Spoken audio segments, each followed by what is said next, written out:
Parece que foi outro dia que a gente podia ir em festa, sair de casa, respirar, curtir, aproveitar e beber que nem um louco. Mas, infelizmente, no mundo que estamos agora, as festas foram para trás. Por isso que na matéria de estatísticas resolvemos fazer um trabalho sobre a pandemia e o consumo do álcool. Segue aí a pergunta de pesquisa. Bom dia, eu sou a Luísa e agora que a Mari fez a apresentação do nosso grupo, eu venho com a pergunta: o consumo de bebidas alcoólicas para maiores de 18 anos sofreu alguma mudança durante a pandemia? Obrigada. Bom dia. Nosso grupo consiste em eu, Mariana, o Felipe, a Clara, a Laís, a Luísa, o João e o Gustavo. Oi, gente, bom dia. Eu sou o João Bragueta e vou falar para vocês quais foram as perguntas feitas durante a coleta e quais foram suas respectivas variáveis. Pessoal, na categoria Quali fizemos as seguintes perguntas. Você considera que o seu consumo de bebidas alcoólicas aumentou ou diminuiu na pandemia, levando em conta que a pandemia começou em março de 2020? E com qual sexo você mais se identifica? Já na Quanti foram realizadas as seguintes perguntas. Qual sua idade e quantos copos de bebidas alcoólicas você costumava ingerir durante a pandemia, por ocasião, levando em conta que a pandemia começou no mês 3 de 2020. Por fim, nas Quali fizemos as seguintes perguntas. Com qual sexo você mais se identifica? E quantos copos de bebidas alcoólicas você costumava ingerir antes da pandemia em dia? Levando em conta que a pandemia começou em março de 2020. E, gente, só para deixar claro, nas perguntas quantitativas, suas respostas foram apenas em números. Muito obrigado. Para fazer a análise quali-quali, nós usamos o sexo do respondente com um aumento ou diminuição do seu consumo de bebidas alcoólicas durante a pandemia, e com isso podemos concluir que o consumo diminuiu, principalmente entre pessoas do sexo feminino.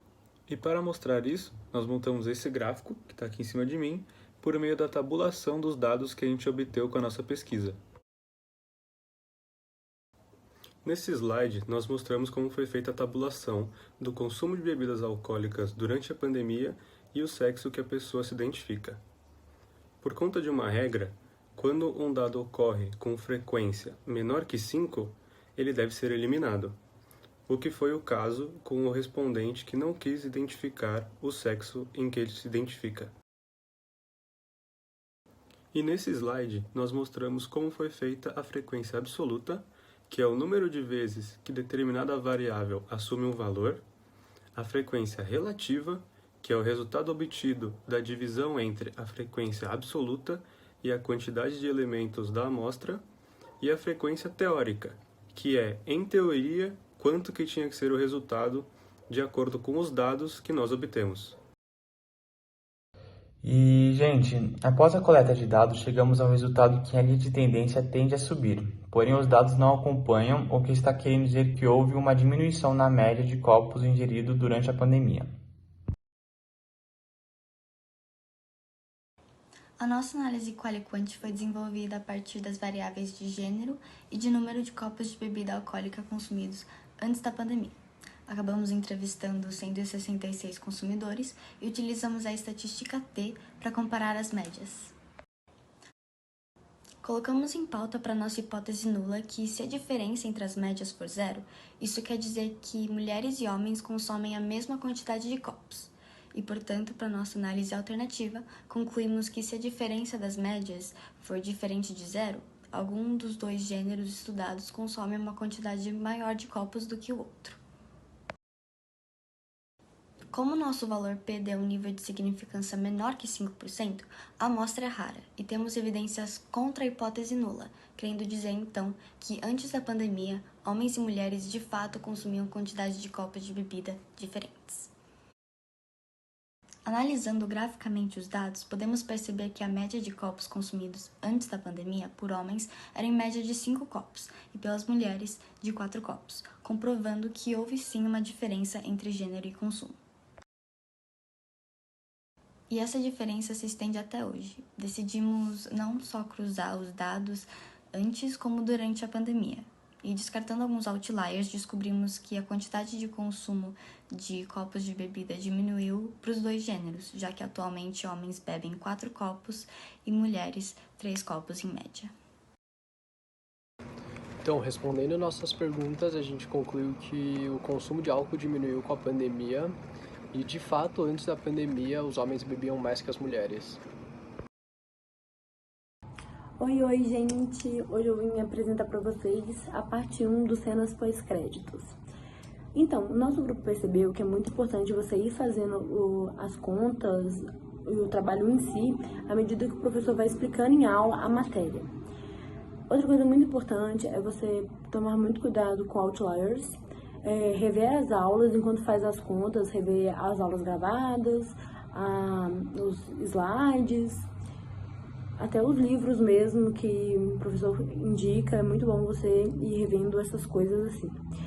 Criar uma pergunta base que possa abrir espaço para outras perguntas pertinentes à coleta é muito importante, e enfatizar que é necessário ter perguntas qualitativas e quantitativas. Para o nosso trabalho a gente teve que refazer algumas perguntas porque estava faltando bastante perguntas qualitativas.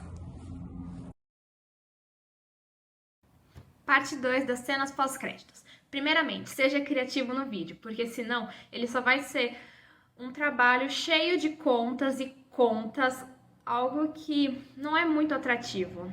Outra coisa importante é fazer as listas e as trinas, pois essas listas e exercícios ajudam você a aprender o raciocínio lógico de como é para desenvolver uma pesquisa na parte estatística. Por isso é muito importante. Além disso, seja muito específico na pergunta que você for perguntar para a pessoa que vai responder o Forms, porque no nosso caso a gente perguntou a quantidade de copos, mas teve gente que não respondeu em números, respondeu 1,5, 1 ou 2, nenhum, não especificou o número. Além disso, é importante eliminar respostas que não tenham nada a ver, que saiam totalmente das regras. Por exemplo, a gente perguntou: em que região do Brasil você vive? Teve um cara que respondeu: eu tenho 23 anos. Eu fiquei tipo, ok, mas tudo bem. Outra coisa importante é garantir que todo mundo responda o Forms. Por isso, deixe lá na própria configuração do Forms tem a opção obrigatório a resposta. Você coloca todas as respostas obrigatórias, senão tem gente que vai pular a resposta e você não vai ter uma boa amostra. Além disso, é muito importante, à medida que você for fazendo o trabalho, mostrar pro prof. Pois, se você não mostrar, você não vai chegar a uma boa conclusão, porque pode ter um erro que pode afetar todo o trabalho. E, além disso, não ter vergonha de compartilhar. E, por fim, como a gente teve que refazer todo o trabalho, aqui está o link do nosso Forms e os dados que a gente coletou. Aqui está todos os links novos.